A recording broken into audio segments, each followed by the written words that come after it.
لله الحمد لله وكفى وسلام على عباده الذين اصطفى أما بعد فأعوذ بالله من الشيطان الرجيم بسم الله الرحمن الرحيم والذين معه أشداء على الكفار رحماء بينهم تراهم ركعا سجدا يبتغون فضلا من الله ورضوانا وقال النبي صلى الله عليه وسلم لو كان بعدي نبي لكان عمر صدق الله العظيم وصدق رسوله النبي المؤمن الكريم ونحن على ذلك لمن الشاهدين والشاكرين والحمد لله رب العالمين.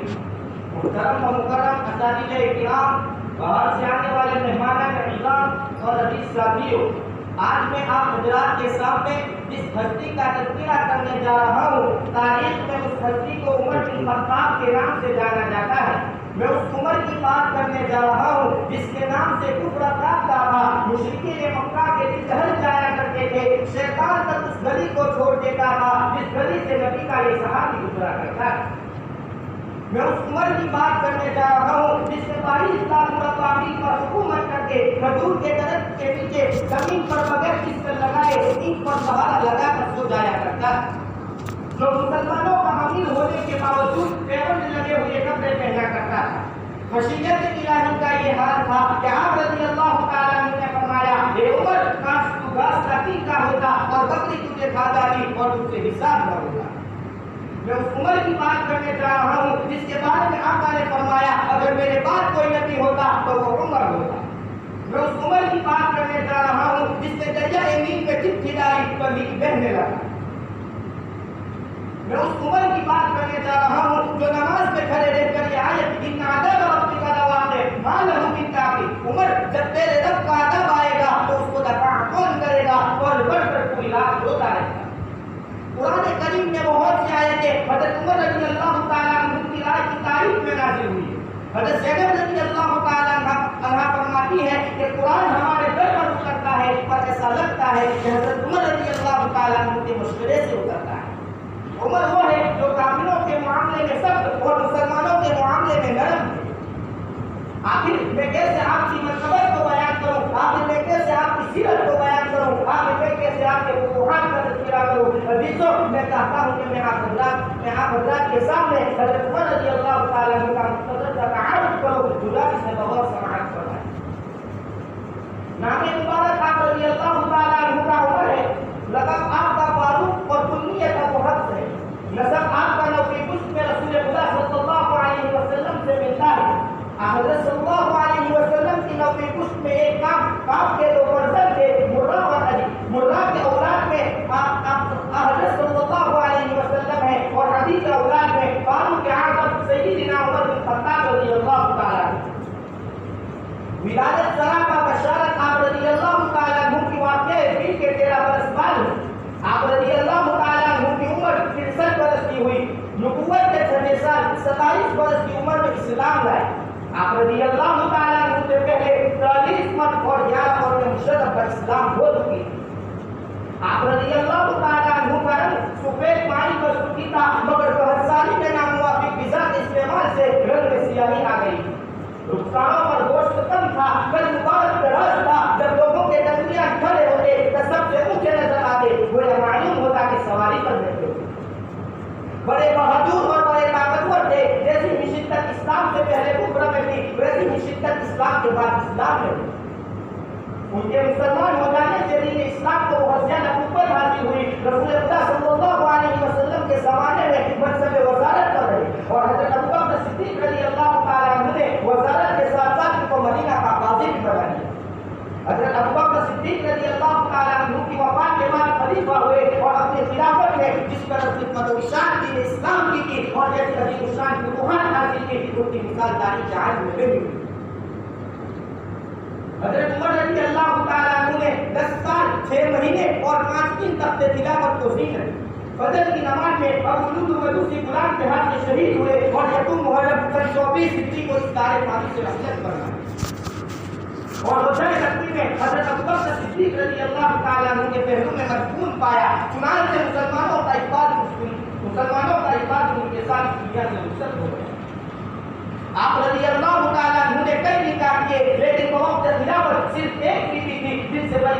کرتے تھے، مگر اس خیال سے ان کو طلاق دی کہ مبادہ یہ کسی معاملہ یا مقدمے میں کسی کی سفارش کرے۔ اور 17 ہجری میں ام کلثوم بنت علی رضی اللہ تعالیٰ عنہ جو حضرت فاطمہ الزہرا رضی اللہ تعالیٰ عنہ کے بدن مبارک سے بھی نکاح کیا اور بلا بیعت 40,000 مہر مقرر کروایا۔ آپ رضی اللہ تعالیٰ عنہ کے اولاد ام المؤمنین حضرت حفصہ رضی اللہ تعالیٰ عنہ، حضرت عبداللہ، حضرت عبید اللہ، حضرت عاصم، حضرت ابو صحبہ یعنی عبدالرحمن مفید رضی اللہ تعالیٰ عنہ، فاروق اعظم سیدنا عمر بن خطاب رضی اللہ تعالیٰ عنہ عظمت اسلام کے ستون تھے، آپ کی خلافت اسلامی فتوحات و ترقیات کا نشان، حضرت عمر رضی اللہ تعالیٰ عنہ کا اسلام لانا اور مکہ سے مدینہ ہجرت کرنا اور عہدِ خلافت پر متمکن ہونا مسلمانوں کے لیے خیر و فلاح کا کام ہے۔ حضرت عبداللہ بن مسعود رضی اللہ تعالیٰ عنہ فرماتے ہیں کان اسلام فتحا وکانت ہجرتہ نصرۃ وکانت امامتہ رحمۃ، کہ حضرت عمر فاروق رضی اللہ تعالیٰ عنہ کا اسلام لانا فتح تھا اور ان کی ہجرت نصرت تھی اور ان کے خلافت رحمت تھی۔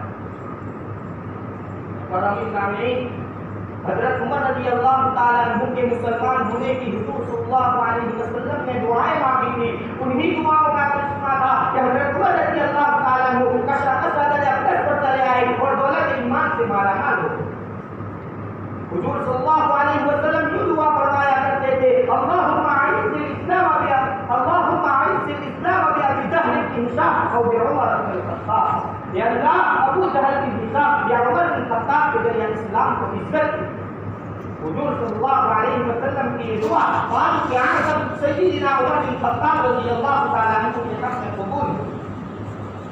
فأسلم ثم صلى في المسجد ظاهرا، بس اسلام لے آئے اور خانہ کعبہ میں علی الاعلان نماز پڑھا۔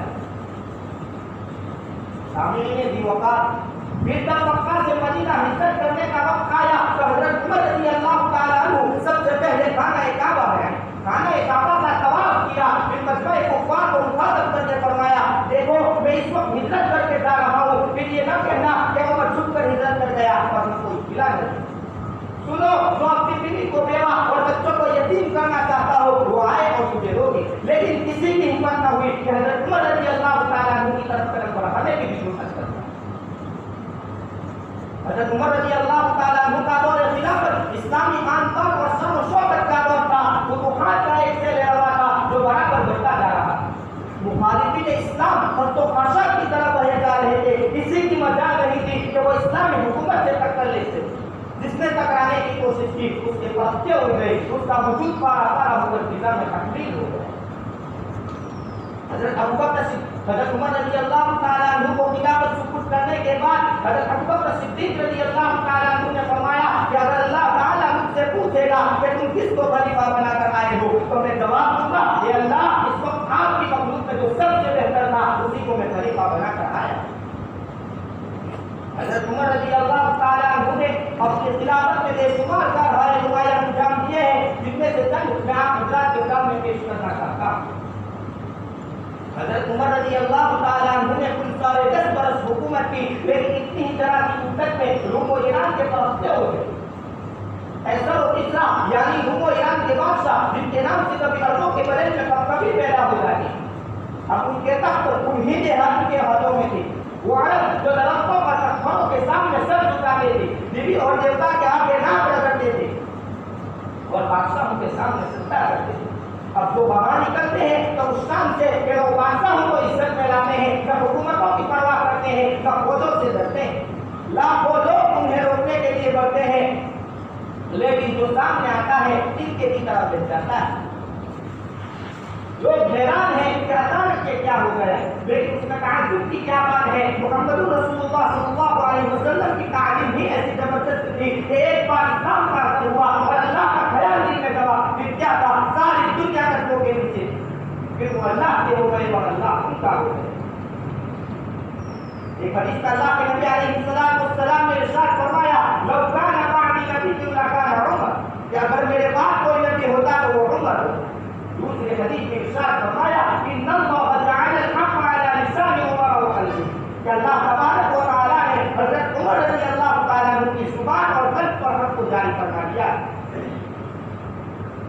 محترم سامعین، حضرت عمر رضی اللہ تعالیٰ عنہ کے روح و دبدبے کا یہ عالم تھا تو حضرت عمر رضی اللہ تعالیٰ عنہ کے شیطان بھاگتا تھا.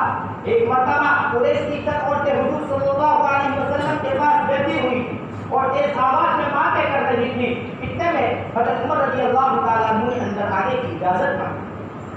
حضرت عمر رضی اللہ تعالیٰ عنہ کا آواز سنتے ہی ساری عورتیں پردے کے پیچھے چلی گئی اور سناٹا چھا گیا. حضرت عمر رضی اللہ تعالیٰ عنہ اندر آئے تو حضور صلی اللہ علیہ وسلم مسکرا رہے تھے. تو حضرت عمر رضی اللہ تعالیٰ عنہ نے فرمایا الحمد للہ یا رسول اللہ, اللہ آپ کو ہمیشہ مسکراتا رکھتے لیکن اس وقت آپ کیوں مسکرا رہے ہیں؟ تو حضور صلی اللہ علیہ وسلم نے فرمایا مجھے عورتوں کی حرکت پر ہنسی آ رہی ہے. جب وہ میرے پاس بیٹھی ہوئی تھی تو تیز آواز میں باتیں کر رہی تھی. جب تم آئے تو جلدی سے پردے کے پیچھے چلی گئی اور خاموش ہو گئی. حضور صلی اللہ علیہ وسلم نے حضرت عمر فاروق رضی اللہ تعالیٰ عنہ کو فرمایا والذی نفسی بیدیہ ما لقیک الشیطان سالکا فجا قط الا سلک فجا غیرہ. اس ذات کی قسم جس کے قبضے میں میری جان ہے, شیطان جب تم کو کسی راستے پر دیکھتا ہے تو وہ اپنا راستہ بدل دیتا ہے. اسی طرح ایک دوسرا واقعہ ہے کہ کچھ عرصی بچے اپنا بے تماشا دکھا رہے تھے. یہ تماشا دیکھنے کے لیے لوگوں کی بھیڑ لگی ہوئی تھی, شور و شگر ہو رہا تھا. اتنے میں حضرت عمر رضی اللہ تعالیٰ عنہ حضرت عمر رضی اللہ تعالیٰ عنہ کو دیکھتے ہی سارا مجمع کدھر کدھر ہو گئے. یہ منظر دیکھ کر حضور اکرم صلی اللہ علیہ وسلم نے ارشاد فرمایا انی لعنت الی شیاطین الجن والانس والقرون, کہ میں شیاطین جن و انس کو دیکھ رہا ہوں کہ وہ حضرت عمر رضی اللہ تعالیٰ عنہ کو دیکھ کر بھاگ گئے. مقررہ سامعین, حضرت عمر رضی اللہ تعالیٰ عنہ حضرت عمر رضی اللہ تعالیٰ عنہ دین کے معاملے میں بہت ہی غریب اور بے میل تھے. اللہ اور اس کے رسول صلی اللہ علیہ وسلم کے حکم کے خلاف ورزی بالکل برداشت نہیں کر سکتے. ایک مرتبہ ایک یہودی اور ایک منافق اپنا جھگڑا لے کر عمر فاروق رضی اللہ تعالیٰ عنہ کے پاس. یہودی نے پہلے بتا دیا تو اس کا فیصلہ حضور صلی اللہ علیہ وسلم میرے حق میں کر چکے ہیں, لیکن یہ شخص راضی نہیں ہے اور آپ سے فیصلہ کروا رہا ہے. حضرت عمر فاروق رضی اللہ تعالیٰ عنہ نے فرمایا وہیں ٹھہرو, ابھی فیصلہ کیے دیتا ہو. گھر میں گئے, تلوار لی اور منافق کی گھر تلوار. پھر فرمایا جو شخص اللہ اور اس کے رسول صلی اللہ علیہ وسلم کے فیصلے سے راضی نہ ہو اس کے لیے میرا یہی فیصلہ. قرآن کریم کے بہت سے آیتیں حضرت عمر رضی اللہ تعالیٰ عنہ کی رائے کی تعریف میں نازل ہوئی ہے. مثلاً اسیران بدر اور مقام ابراہیم کو مسلح بنانے کے متعلق جو آیت کریمہ نازل ہوئی وہ سب حضرت عمر رضی اللہ تعالیٰ عنہ کی رائے کی تعریف میں نازل ہوئی. سادگی کا یہ عالم تھا کہ سال بھر میں جو جوڑے ہی بیت المال سے لیتے تھے وہ بھی کسی موٹے کپڑے کے, جب وہ پھٹ جاتے تو ان میں پیوند لگاتے تھے. پیوند بھی کبھی کاٹ کا ہوتا تھا, کبھی چمڑے کا ہوتا تھا. پیوند پہ ایک دو نہ تھے. حضرت زید بن ثابت رضی اللہ تعالیٰ عنہ فرماتے ہیں کہ میں نے ان کے لباس پر ایک مرتبہ 17 پیوند لگے ہوئے تھے. کپڑے کے ساتھ ساتھ کھانے کا بھی یہی عالم تھا. حضرت عمر رضی اللہ تعالیٰ عنہ کا کھانا کوئی لڑکا شخص رغبت سے نہ کھا سکتا تھا. حضرت ابو موسیٰ اشعری رضی اللہ تعالیٰ عنہ فرماتے ہیں کہ آپ رضی اللہ تعالیٰ عنہ کے لیے 3 روٹیاں آتی تھی جن میں کبھی روغن زیتون ملا ہوا ہوتا تھا, کبھی نہیں ہوتا تھا, کبھی گھی, کبھی خشک روٹیوں کے ساتھ دودھ ہوتا تھا, کبھی تازہ گوشت, کبھی سوکھا گوشت ہوتا تھا. حضرت عمر رضی اللہ تعالیٰ عنہ راتوں کو گشت کیا کرتے تھے تاکہ اپنے رعایا کی خبر ملی کرے اور انہیں کسی چیز کی ضرورت ہو تو وہاں تک انہیں پہنچائے. حضرت عمر رضی اللہ تعالیٰ عنہ کا جو انصاف ضرب المثل ہے, انصاف کے معاملے میں اپنے پرائے دوست دشمن کے درمیان فرق کرنے کا سوال ہی نہیں پیدا ہوتا. حضرت عمر رضی اللہ تعالیٰ عنہ نے اپنے سارے 10 سالہ دور خلافت میں بے شمار کارروائی انجام دیے. آخر آپ کا وقت موقوف یوں آیا کہ آپ کی شہادت کی دیری کا عرض پوری ہوئی اور ایک بدبخت مجوسی ابو لؤلؤ کے ہاتھ سے شہید ہوئی. اسی طرح حضرت عمر رضی اللہ تعالیٰ عنہ کی دعا بعد استجابت کو پہنچی, اللہم ارزقنی شہادتا فی سبیلک واجعل موتی ببلد رسولک. اے اللہ تو مجھے اپنی راہ میں شہادت عطا فرما اور محمد صلی اللہ علیہ وسلم کے شہر میں موت دی. اسی پر میں اپنی بات کو ختم کرتا ہوں.